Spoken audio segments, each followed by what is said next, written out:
I know. Well, by as luck would have it, we have Scotland's number one teacher in the world, possibly, but at least Scotland's number one teacher.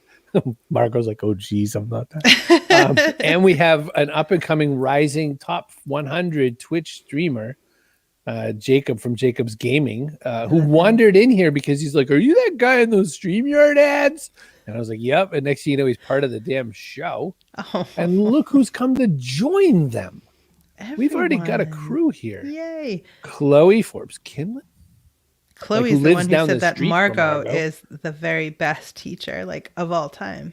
Of all time. Not even just Scotland. Coach Woodard. Coach Woodard. I'm just going to call it. He's going to be person of the day, this Coach Woodard. Could happen.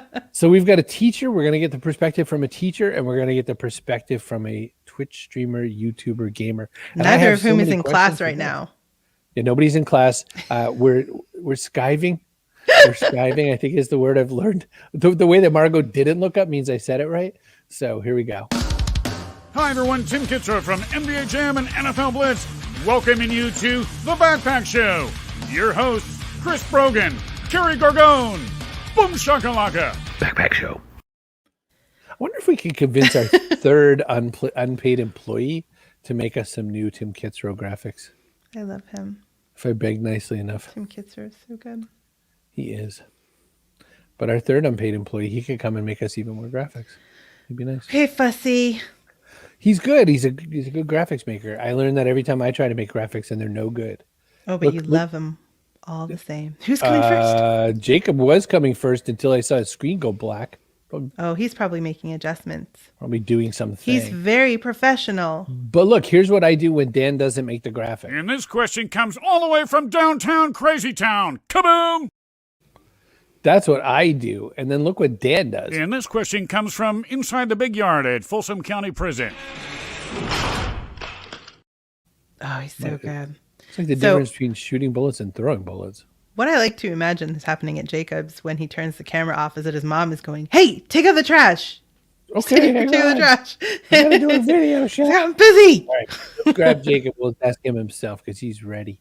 Okay. What's up, Jacob? What happens over there? You're just working on a lot of things at once? Yeah, I'm trying to fix up my lighting. It's always the misery of a YouTuber and a streamer is always, how do I get the lighting better? How do I get the angle and all that sort of thing? Mm-hmm. I have a first question for you. So as a Twitch streamer, I tend to think of the channel as, especially because I got into Twitch via watching people game, which is what a lot of people do. You go and watch Ninja or somebody like that play some Fortnite back in the day. Right. You watch all of the people like Corpse Husband and Valkyrie play Among Us and all that. But you get on there live and you might go down for a walk down the street. And I heard you the other day pumping up some friends and really encouraging them and trying to help them get to their next level of subs that they wanted, subscribers that they wanted, like really being a community guy. So I wanted to start there. How do you view this platform and what does it mean to you? And like, what are kind of your goals and thoughts about it? I just want to, stream, have fun. But as part of that, though, you're merch. Sell merch. Are you modeling yourself after any particular streamer, for instance? I mean, my friend Ethan is a YouTuber, and he basically was like, "Hey, bro, you should go try streaming. It's really fun." So I tried it, and now I like it. It's really fun. But what do you like about it? Do you like talking to other people who come on during the stream? Yes, I like interacting with the chat and everything. It's a lot more fun when people show up to the chat. My son says the same, actually both of them, but one is really into Twitch at the moment, and it changed everything for him when people started coming around and chatting, and he had somebody to kind of like interact with during and wasn't just talking nonstop. Mm-hmm. Do you narrate all your stuff, Jacob? When you're like, I'm going to get a bowl of cereal, I'm just going to pour this out, get a little almond milk because I don't like regular dairy. Like, do you narrate your life or does it stop when you're off Twitch? No, I don't narrate it. Okay, good. It's fine. What would you say is the biggest collection of the videos that you've put together so far on Twitch? Like, what are you making for shows so far? My biggest would probably be my Minecraft. Okay. So, Coach Woodard says, for us old guys, can you explain the difference between streaming and just plain old YouTube? Here's your moment, Jacob. Help educate. So basically, streaming is like you're doing it live, when YouTube is mainly just uploading videos, and it's at a later date. Exactly. There So, you Coach have it. Woodard, you are watching streaming right now. You're doing it. You've been streaming Right for now. months. You just didn't know it. And then when we go put the film on YouTube, the minute we stop recording, then that's what happens there. Jacob, so you did a lot of Minecraft, and Jonathan Harrison, who's written books on why business people should play more video games, has a new one coming. What upcoming game are you looking forward to streaming? I'm looking forward to streaming like Cyberpunk 2077, maybe some Phasmophobia, some Ark. Are you what platform are you playing on, by the way? Mainly PC. Okay. Is your box strong enough to do 2077? Like, you've watched all those videos of how bad it runs on not so powerful. Okay. Yeah. Cool. It should be able to handle it. Cool. I mean, So you're at an age still where you have to convince your management company to purchase these games for you. How do you get ye old parents or guardians to decide that it's time for you to get? Maybe he Cyberpunk funds it with his 2077? merch. You don't know. well, I asked for like Steam cards and like Visa gift cards for like Christmas, birthdays, Easter, like holidays and that, and I do it that way. You can't like trust it. your family to choose the games. You can't. No. No. I feel like the only kid streaming the lamest thing ever, all by yourself. Streaming Baby Shark game. You could own that market. You come in contact with a lot of adults, not just the ones in your domicile, but even out and about. Do you think they don't take you as seriously as you take yourself? I'm not sure about that one. Okay. Jonathan points out that if this is your business, then video games are a business expense for taxes. So when you start earning enough that you actually have to file taxes, get on that. Get your money Start back. deducting. Do you have a favorite game? So it sounded like mostly Minecraft, but you are looking forward to streaming some new things. Right. So my favorite game to stream right now is Minecraft. Right. But Are you Fortnite doing is mostly also a good survival one. or creative? What are we doing here in Minecraft? What do you... I do a mixture of both. Okay.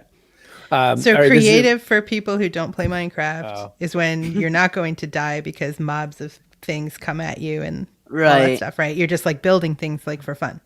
Right. Okay. And survival Yeah. is when they can totally kill you or you can just starve to death. Hardcore mode. Yeah. you the you worst. actually can starve, which seems And like you have- not that fun. Yeah, that's infinite the worst. resources in creative as well. So that's going to be my next question: is in survival mode, have you ever just toggled over just to get some torches? Don't lie. Yes. Okay. Ethan, you heard it here first, Ethan. Chloe wants to know, what do you think makes a good stream and how do you get people to interact? Well, for a good stream, what I think is good content that a lot of people watch and what they like. And then what was the other question? How do you How do you get? get people to talk to you? Like, how do you get them to interact with you during your stream?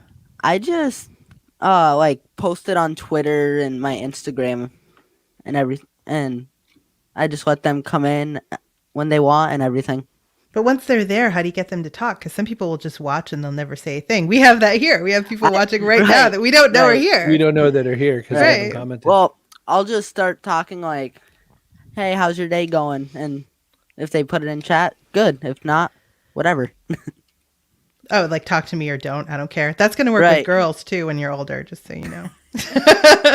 Talk to me or don't. Don't care. And they'll be like, ah. or fellas, no judging. Right, no judging. So listen, hey, Dave Davies is here. See, we suspected he was here all along, and now we know.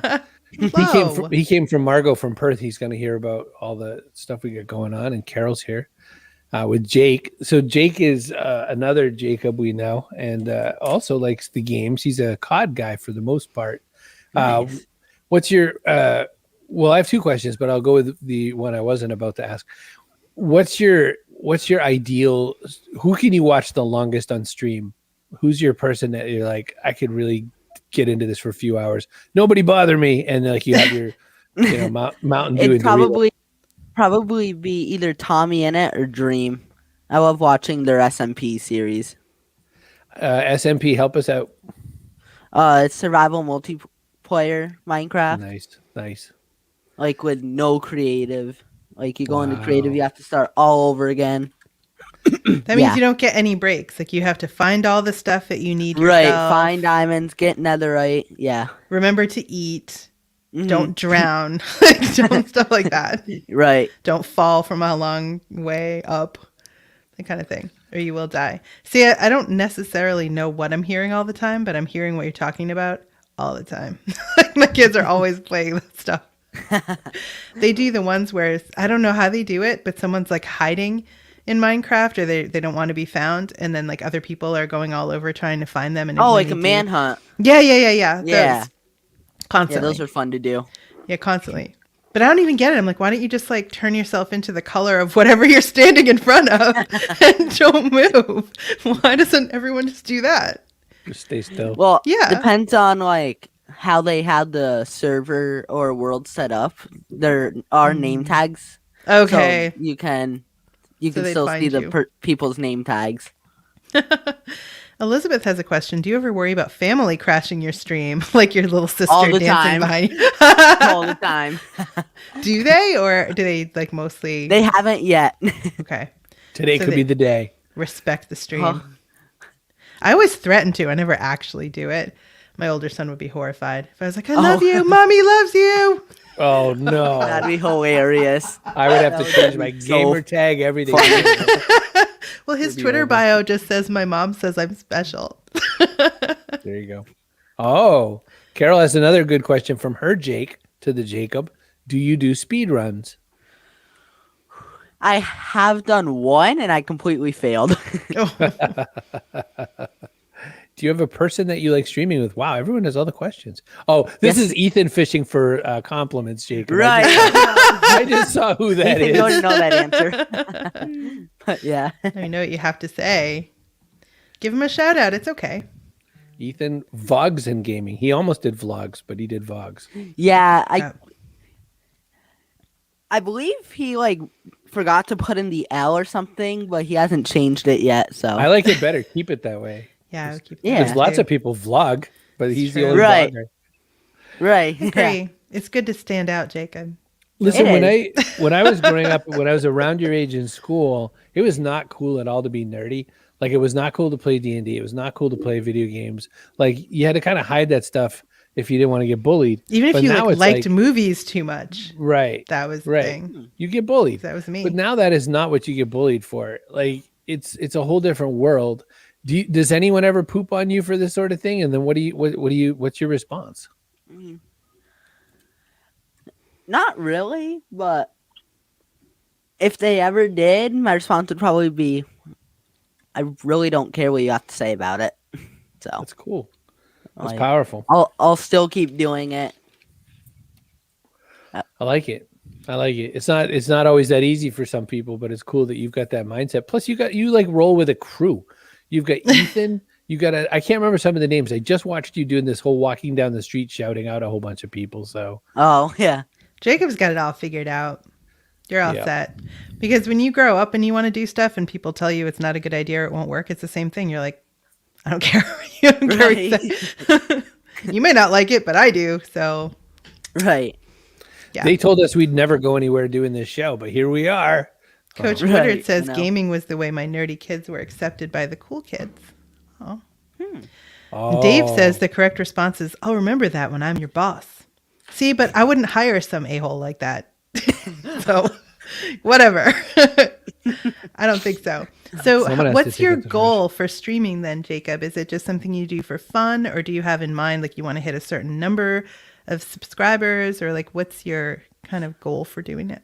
I want to hit at least 100 subscribers, but I don't think that's gonna happen for a long time. I think What if we everybody gotta- should subscribe today. What if we got it done this year though? Like, Yeah. then Well, what are that'd you be gonna do? that'd be so cool. I mean, Ethan Vlogs and Gaming, he just hit 100, like last week, I believe, or the week before, No way. On Yeah. Twitch or on I know. YouTube or both? on YouTube. Ethan, Wow. put your link in the comments. Yeah, Yeah. Ethan, And subscribe. I'll do it for you. Yeah, totally will. And actually, I saw, Jacob, sometimes you stream with your cousin, but other people aren't allowed to join. Is that because your cousin or your cousin's parents like don't want other people joining? Or are you just being nice? No, that's not it. It's just No, I'm not nice. he just doesn't like it when other people join in. Oh, okay. There's his channel link.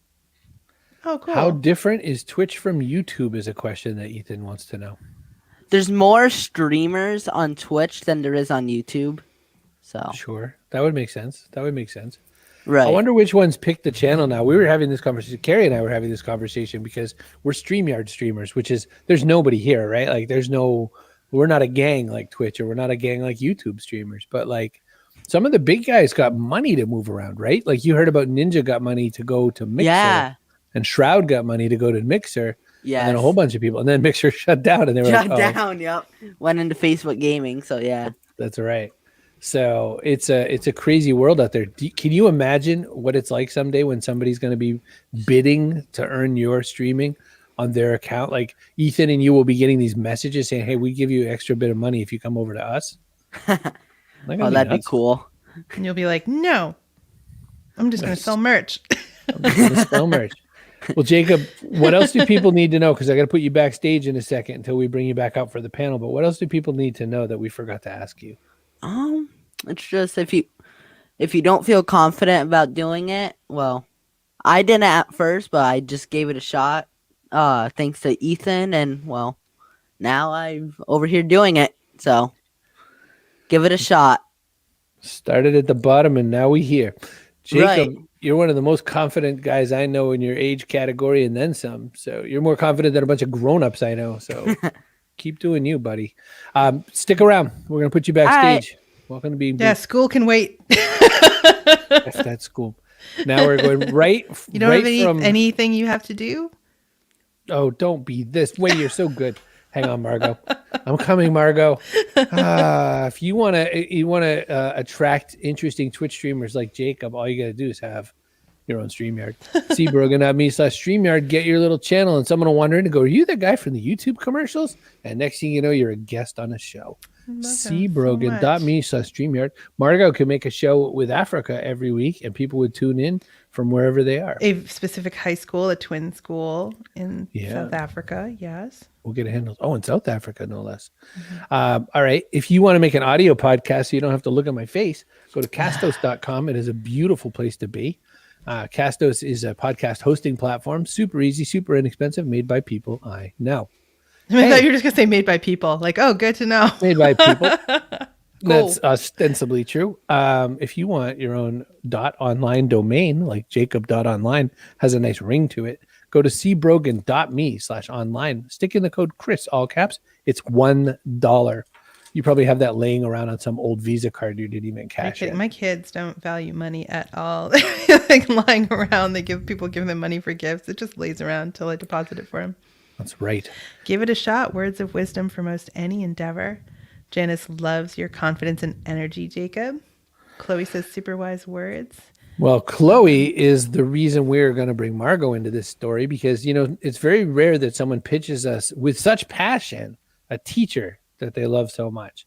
You know, we all have a teacher that we either love or hate, but this one's Chloe's. So, Dave, yeah, but where are we supposed to buy sausages? I have coupons, Dave. I just saw Elizabeth holding up a mountain of coupons. She bought a whole bunch for people down in Texas for some shelter, but then saved a few Because for her dog. when I said I have free sausage coupons, email me if you would like some. Only 2 people emailed me one free sausage coupon. my And so gosh. they got enough sausage to eat sausage for a year. Like just sausage. Wow. Because what am I going to do? I can't eat sausage like all day. You cannot. At this point, I'm going to grab our new friend, Margo. Okay. Hi, Margo. Good to Hi see there. you. Hi. You cut class for us, so thank you for that. She's skiving. Skiving, a new word we learned just today. Just today.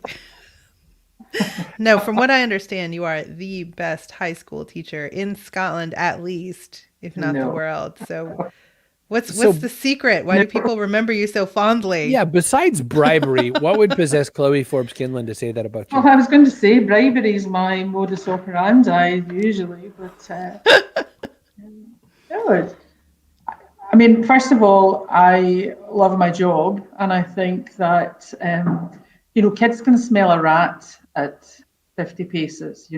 If you're insincere, that comes across, and I think the fact that I genuinely like young people, and I chose the profession. I used to do other things, and I chose to do it. And I think any good teacher, it is something that you choose to do, because we deal with the most volatile substance known to mankind, teenagers. So it's not a job for the faint-hearted.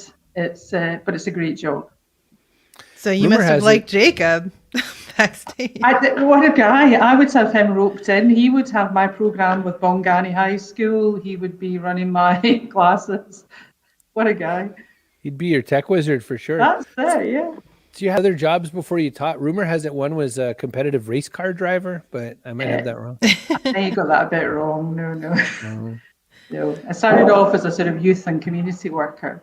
Yeah. In some of our big inner city areas, and met a lot of people who had a very negative experience in school. Just like you were saying earlier, Chris, we've all got a teacher we love. I met a lot of people who had a lot of teachers that they didn't love, to say the least. And that just got me thinking about things, about, next step, what am I going to do? So I thought I'd give that teaching thing a go, and here we go. So what makes a good teacher in your estimation? What do they need to do first and foremost? I imagine it's not anything particularly academic, is it? To be a teacher, do you mean technically, or do you mean not technically? What makes a great teacher? There's a lot of people in there who are just kind of butt warming, right? But what makes a teacher that people go on to video shows years later? I think all good teaching is based on communication. Yeah? It's based on those relationships you have. That's what you remember from the person that's in your head right now that you think is your good teacher, is the relationship that you had with them, that positive relationship. And that's what good learning and teaching is built on. And if you're not willing to do that, if you think you're in there to teach maths or I teach social subjects, forget that. You're there to teach young people. And it's the whole basis of that is that communication, and if you're not willing to listen, then you're not going to get very far. I think the teachers that I liked the best are the ones that made an effort to figure out where we were kind of in our lives and then make their content relevant. Yeah. So they understand, the best teachers understand that what you're dealing with at this point in your life is, a little different that we will be looking at later. Yeah. And, never has that been more true than in the current situation. We've just come back to school after nearly 4 months in lockdown, with young people at home in all kinds of difficult circumstances, with parents that are trying their best, also in difficult circumstances, and we've come back in today and, yesterday. And as a staff, we were just saying, the last thing that anybody's going to go and do is point the finger at why was that work not done. That would be entirely inappropriate, Right. There's, we've got other things to worry about just now. Get the young people back in, try and listen to that anxiety. Don't feed it, but try and listen to it. get it down a bit, because there's youngsters that should have been heading towards exams. Now we're doing sort of assessments rather than exams. They're worried about that, so it's a really anxious time for all our young people. So it's about listening to them and trying to see where they are and, get a lid on this anxiety. And your own, right? I mean, a lot of teachers had to go back to the classroom maybe before they felt completely comfortable with it. Yeah. So you have to, this must be really hard to keep your own emotional response to the pandemic and everything else happening around you in check so that you can help the young people, but at the same time, let them see that it's okay to feel anxious, because everybody does. Yeah, for me, that's a big thing. I think when I was at school, certainly you were supposed to conform, to the rules, and it was all about the curriculum and not about you as an individual. So for me, the opposite's true. It's got to be about the individual learner here, and you've got to take that on board. You can't get rid of anxiety. Anxiety is a normal part of our lives, and people across the globe are very anxious about this. So to pretend that we're all back in and everything's normal would just be a farce. So you've got to walk that line and say, things are difficult, but we're all in here helping each other. Chloe asks, how do you think your past work helped you connect to students, especially those who maybe didn't fit in? Well, it's a real eye-opener being a youth and community worker in some of our big inner cities, wherever it is you live, your side of the Atlantic or ours. And I just got to meet a whole range of different people from a huge variety of different backgrounds. And as a young woman, learned really quickly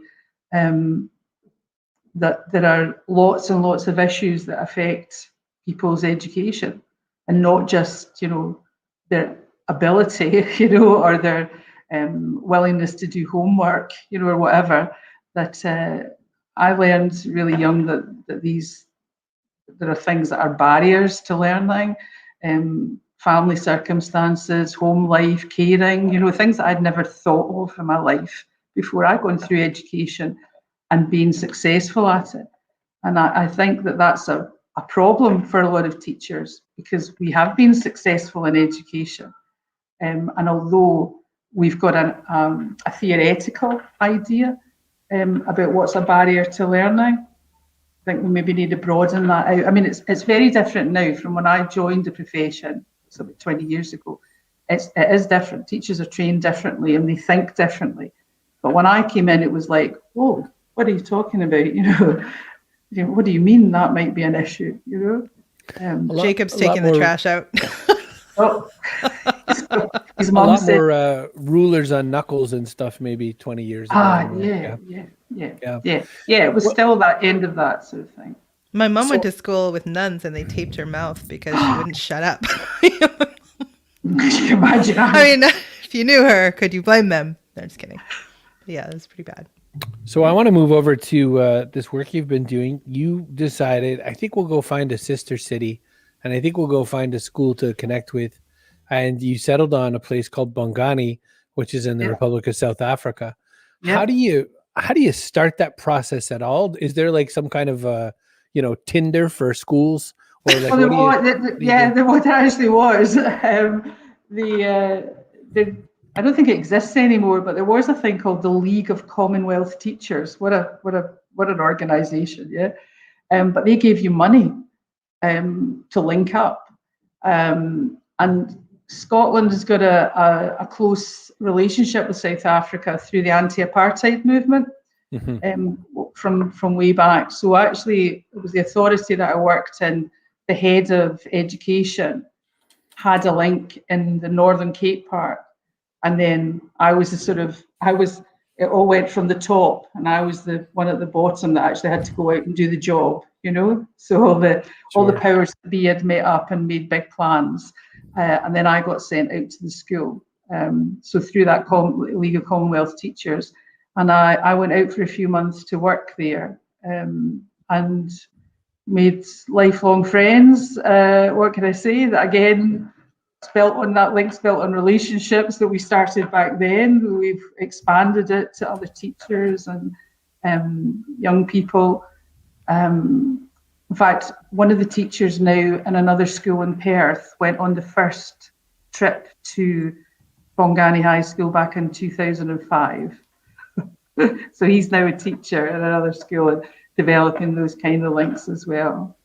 That's incredible. What do you find is common? So when you go to, say, South Africa or whatnot, and maybe even after the class, and maybe you're having a little pint somewhere, what's the conversation like quietly amongst teachers about what's the same and what's absolutely not?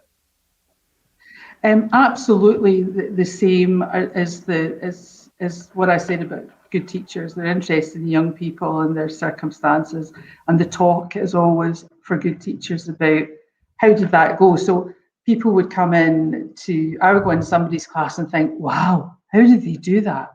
And especially us, they're doing it. They've got a new school now, but when I started there, they were in literally just the building. That was it.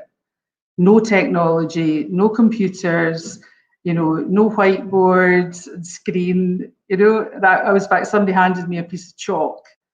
And I thought, what have I had to do with this? Where are my resources? Yeah. You had to queue up at the photocopier machine. They actually had one of these bands. I don't know if you know what that is, these reproductive things. Yeah. So just watching these people do this was absolutely awesome for me. The building on those relationships, deploying different strategies with the kids. So that's the kind of chat.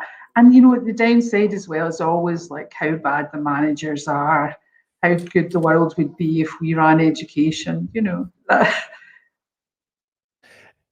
So one question I have is that Bongani, one's going to guess, has it a little more rough than Perth, but Perth isn't exactly, luxurious. You're not all driving your Rollses around. No, it's not. It's so not. Did it change your perspective on your resources, or did it just make you realize that worldwide teachers get the bad end of the stick?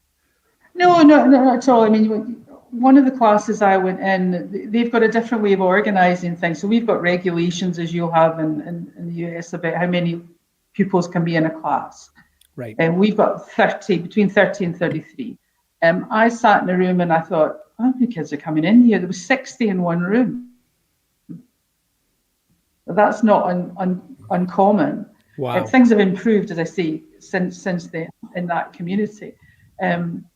So it did make you question the resources that we have, that we take for granted as teachers. And not that I want to take that away from anybody. I just want all the kids to have those resources and all those opportunities. And great listening to Jacob. And one of the things that came back to me is I was speaking to the learners at Bongani last year, when we just made it to South Africa and came home and it was locked down 2 weeks later. Wow. And I was speaking to them and I said, what's just asking, what's good about your school? What's, what do you think would improve? And it's internet. And one of the things that came up in the conversation is the thing that they thought was the biggest barrier was a lack of access to internet that they had in the school and in the community, and that's such an easy thing to fix, that connects these young people to our school, to other resources. You just think it's so basic, So if people want to support your program, how can they do it? Well, we're just a school-to-school program, really. We just, they're our link school. One of the things that they help us with is we study South Africa in our curriculum. I don't know if you guys know, but I taught Chloe modern studies. It's a uniquely Scottish subject. It's a mixture of politics, a little economics and sociology. And we study UK, Scottish politics, economics, sociology, and we do USA in our S4. We do South Africa in the senior school. So when we speak to the school, they help us with their curriculum. They are our resources because that's what we're studying. So our link is there. We do some fundraising. We've not obviously been doing any this time. But if anybody had any resources that they wanted to donate, any technology in particular, any help for us, that would be great. Just to Yeah, throw a contact. big bag of money over at Margo, you guys. Let's do Yeah, it. a big bag of money would be wonderful. Not euros though, like No. real money. Real money. Yeah, real money. And all the money we raise goes to the school 100%. Say we don't knock off any expenses or anything. We Not give even it for like a cup of tea. Come on. not even for a cup of tea. Not even a pint. I have one more question that's apropos of nothing, but I always think these things. What's that? A question that's apropos of nothing, Christopher? And this question comes all the way from the second stall, the men's room at the Home Depot, just outside of Lansing. You know, I've never been able to locate a restroom at the Home Depot. Not a once. I just go in the drywall aisle. No one's around. Oh boy. All right. So first, to display my ignorance of Perth, I had no idea that seafood would be so popular. But if you go out to eat in Perth, you might be, given some fish. You might be given even some oysters and things like that. I would have thought maybe a lot of meat pies or maybe, lamb or something, right? But what did you eat in Bongani? That's what I want to know. Okay, South Africans are big on meat. If you're a meat lover, go to South Africa. Yeah, Okay. any kind of meat, and if you like cheese on everything, even better. Cheese on your meat. That's what they love. They love to barbecue, which they refer to as braaiing. Yeah, a braai. And my favourite side order with my braai is chakalaka. Chakalaka. Chakalaka. Didn't they have like a hit back in the early noughts? Yeah. A music group. What is a chakalaka? It's like a spicy bean salad, like a side salad side order that you would have with a barbecue thing. Yeah. Wow. To look at it, it looks like someone mixed SpaghettiOs and beans, and then threw spices in it. That's what I'm looking at. Yeah. There looks maybe to be some pasta in it. I can't tell. And chopped I tomatoes. don't know. Maybe that's not the one you had. Yeah, they'll all have their own recipes, and each one will be the best one. Yeah. Okay. Of course, yeah. Yeah. Well, we're gonna grab and Jacob red back. wine. And red wine. Peanut Oh, South Africans. Some great red wines. Ooh, yeah, good point. wonderful. Jacob, you're back, buddy. We've dragged you back into this mess. Took the trash out. Got a snack. No, I got Mother, some I cannot Doritos. emphasize enough. I am on television. Doritos, is that breakfast? No. Okay, that's just snack. So William's asking for the link. PerthHigh.net, I think. William just comes in and asks for the link every day, though, so. This is the link, William. Today, go. this Have is a the good link. Jacob, how does a program like that Margo's running sound to you? Like a sort of an exchange with a twin school in South Africa? Sounds pretty good. It's cool, right? Sounds. Yeah. It's You got to really wonder nice. if they don't have as much tech, though. You got to wonder. We did I used to run this event called PodCamp, and we did PodCamp in Cape Town, South Africa, and to get Wi-Fi, one of them had to climb a tree and put a little device up there, and then bring it back down to everybody else. Wow. And that's how we knew we were in a slightly different area. What would you do, because you can't do streaming, if you went over to the high school over there? Yeah. I'd go crazy. Just stand on a box and start talking to people. Margo, did you experience that with your Scottish people coming over to Bongani? Like suddenly their devices don't work at all, that sort of thing? Yes, and it's. I'd say that there's positives and negatives to that. Yeah, it was actually. It used to be not until we got to Cape Town that they could get good reception anywhere. And as soon as you got to the hotel in Cape Town, so we'd leave Bongani after a week or so, and then we travel down through the Karoo National Park and then get to Cape Town. And suddenly the first evening's dinner, everybody is like this. You can't see them anymore. And you just realise, like, for 10 days, you saw everybody's face. Yeah. They got to get those Instagrams caught up. Actually, we were like, oh no. And Like, you nobody still used knows to we're here. and I had to walk to the sort of place where we stayed. You had to, like you're saying up the tree, you had to walk to certain spots to even get phone reception on the phone mast. But things have improved. Last year when we were there, the place that we stayed had Wi-Fi, and I actually felt it was a bit disappointing. That they were all. It was like just like being in Perth, instead of being very different for them. But the world moves on, and that's great. And since 2000, when I look back, Jacob, you won't believe this, that in 2005 people had to email each other, was the only communication. Wow. Oh. In the schools. Yeah. And the school, not every young person in the school didn't have an email address. So the kids here had to email one teacher in Bongani. But now they're all now everybody. Can you imagine a world like that? You're waiting around for a teacher to check their email. That could be a while. That could be a while. That's crazy. That was a while. Nothing important's going to be said if a teacher's reading it. You know what I'm thinking? This is all reminding me of Lual Mayan, his family were refugees, and he grew up in a refugee camp in Uganda. I think they're originally from South Sudan. And he wanted a computer. He saw a computer one time and was like, you just changed his whole perspective. And so his mom saved up for, I want to say, a year. She did laundry and stuff, saved up for a year, got him a computer. He had to walk 3 hours to charge it somewhere and use it. No power in the refugee camp, so he had to walk. And now he's a video game executive. Like, he developed his own video game, and it's about refugees. Actually, his mom was the inspiration for the main character, and it's got the social tie-in that you buy food for the refugees in the game, and you're buying food for real refugees. So it's really cool.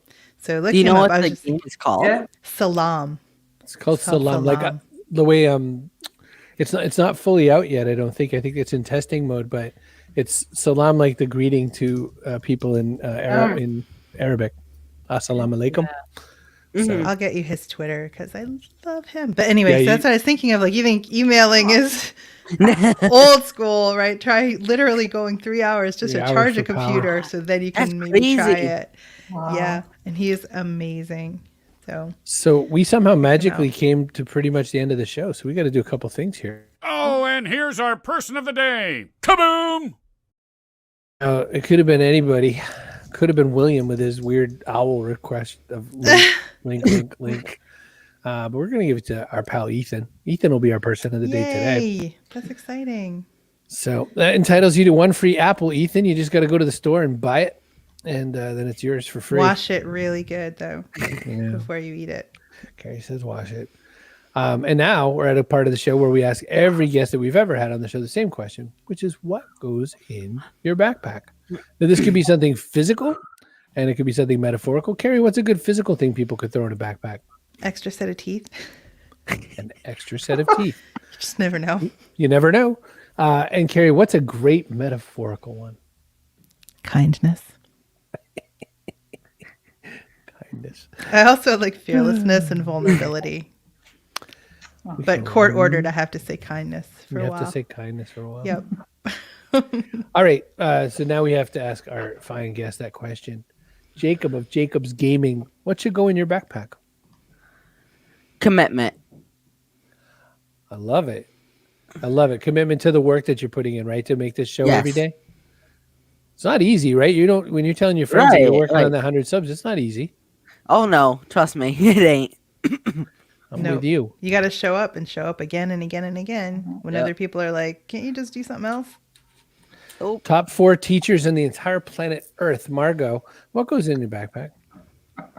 Well, apart from a pen, because teachers always have a pen. A clicky pen? Clicky pen, yeah. Like my good clicky pen, yeah. I think a metaphorical mirror. Yeah. Oh. I think we need a mirror because we need to reflect on what we've done, who we've done it to, and how we can do it better. So that's O'Shea Jackson Sr. He said you have to check yourself before you wreck yourself. Yeah. So that would make sense. He's an American poet. he would have done it. O'Shea Jackson Jr. being also. I'm not going to dignify it. Come on. He's also known as Ice Cube. Ice Cube. All right. So here we go. We got to get ourselves out of here. My grandmother had never been to South Africa, but my grandmother was raised in the time of rulers on knuckles. And so one thing she would say about school teaching is if you can't be good at school, be good at fighting. And here's another example she had.